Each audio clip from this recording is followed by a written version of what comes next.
नमस्कार, मी कीर्तीज रेसिपी. आज मी बघा बनवलेला आहे एकदम झणझणीत, मसालेदार आणि गावाकडच्या चवीचा खास शेवगा मसाला. संभाजीनगर स्टाईलमध्ये तयार केलेली ही रेसिपी घरगुती मसाल्याने भरलेली असून तिचा सुगंध आणि चव दोन्ही इतके भन्नाट आहेत की एकदा खाल्ल्यावर पुन्हा पुन्हा बनवावीशी वाटेल.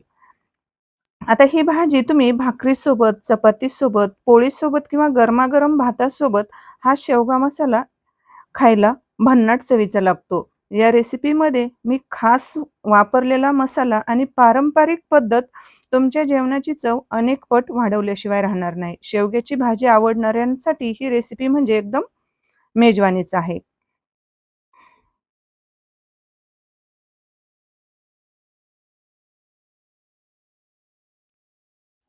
अशा चमचमीत आणि झणझणीत रेसिपीज पाहण्यासाठी कीर्तीज रेसिपी चॅनलला सबस्क्राईब करा आणि सोबतच बेल आयकॉनही प्रेस करा. चला तर मग लगेच रेसिपीला सुरुवात करूया. इथं मी बघा पावशेर शेंगा घेतलेल्या आहेत शेवग्याच्या, मस्त ताज्या झाडावरच्या ताज्या तोडून आणलेल्या आहेत आणि त्या धुवून घेतलेल्या आहेत. धुवून नंतर कट करून घेतलेले आहेत. आता त्याच्यासाठी बघा लागणारं मी साहित्य सांगते. मोठ्या आकाराचा एक कांदा घेतलेला आहे चिरून, मोठ्या आकाराचे एक लाल बुंद टोमॅटो, 1 इंच आल्याचा तुकडा आणि काजूचे तुकडे थोडेसे घेतलेले आहेत. जो म्हणजे काजू तुकडा मिळतो की नाही, तर तो घेतलेला आहे. एक दालचिनीचा तुकडा घेतलेला आहे आणि एक मसाला इलायची. आता इकडं गॅस चालू करायचा आहे. पॅन गरम करायला ठेवून त्याच्यामध्ये 1 पळी इतकं तेल घालायचं आहे. नंतर याच्यामध्ये बघा तेलामध्ये इलायचीचा तुकडा, मसाला इलायची एक आणि थोडीसं जे आपण आलं घेतलेलं होतं, तर आलं टाकायचं. नंतर कांदा टाकायचा. तेलामध्ये चांगला 2 मिनिट परतून घ्यायचा. नंतर याच्यामध्ये आपल्याला टोमॅटो घालायचा आहे. आता हे आपण सुरुवातीला याच्यासाठी भाजून घेणार आहोत. याची आपल्याला ग्रेव्ही बनवायची आहे. आणि आज जे आपण भाजी बनवणार आहोत, तर या भाजीमध्ये मी कुठलेही मसाले जास्त बाहेरचे वापरणार नाही. जो की आपण जो घरी म्हणजे आपल्याकडील जो काळा मसाला बनवलेला असतो आणि ग्रेव्ही मसाला बनवलेला आहे, तर मी तोच वापरून भाजी बनवून दाखवणार आहे. आता नंतर याच्यामध्ये बघा जे आपण काजूचे तुकडे घेतलेले होते ते घालायचे. आता हे मिश्रण मिक्सरच्या भांड्यामध्ये काढून घ्यायचं आणि ते थंड करायला ठेवायचं आहे. परत बघा त्याच पॅनमध्ये 1 पळी इतकं तेल घालायचं आहे. नंतर जे आपण शेंगा कट करून धुवून घेतलेल्या होत्या, तर त्या तेलामध्ये घालायच्या आहेत. नंतर थोडंसं मीठ घालायचं आहे. जास्त पण मीठ नाही, थोडंसं घालायचं आहे. अगदी 1 चमचा मीठ घालायचं आणि 5 ते 6 मिनिट आपल्याला ही शेंग फ्राय करून घ्यायची आहे. बघा तोपर्यंत इकडं आपलं हे ग्रेव्हीचं जे साहित्य आहे म्हणजे तर ते थंड झालेलं आहे. मिक्सरला याची छान अशी ग्रेव्ही बनवून घेतलेली आहे. इकडं शेंग पण आपली 50% शिजलेली आहे म्हणजे तळलेली आहे, मऊ झालेली आहे. आज मी तुम्हाला ढाबा स्टाईल पद्धतीने शेवगा मसाला बनवून दाखवणार आहे आणि तो सुद्धा घरच्या मसाल्यांमध्येच बनवून दाखवणार आहे. चला शेंगा मी बाजूला काढून घेतलेले आहेत एका भांड्यामध्ये. परत बघा त्याच पॅनमध्ये 1 पळी तेल घालायचं आहे. जास्त आपण तेलाचा पण वापर करणार नाहीयेत. 1 इंच लसणाची पेस्ट घालायची. लसणाची पेस्ट घातली की नंतर जे आपण मिक्सरच्या भांड्यामध्ये जी ग्रेव्ही बनवून घेतलेली होती, कांदा, नंतर टोमॅटो आणि मसाले, तर याची जी ग्रेव्ही बनवली होती तर ती याच्यामध्ये घालायची आणि सतत आपल्याला हे हलवत राहायचं आहे त्याला तेल सुटेपर्यंत. बघा इथं ग्रेव्हीला छान असं या सर्व मसाल्यांना थोडंसं तेल सुटायला लागलेलं आहे आणि सतत हलवत राहायचं आहे. नंतर बघा तेल चांगलं सुटलं मसाल्यांना की याच्यामध्ये जो आपल्याकडे काळा मसाला बनवलेला असतो. आता हाच जर तुम्हाला मसाला ऑर्डर करायचा असेल ना, तर डिस्क्रिप्शन बॉक्समध्ये मी WhatsApp नंबर देते, तिथून तुम्ही ऑर्डर करू शकतात. नंतर बघा याच्यामध्ये 2 चमचे मी काळा मसाला घातलेला आहे. नंतर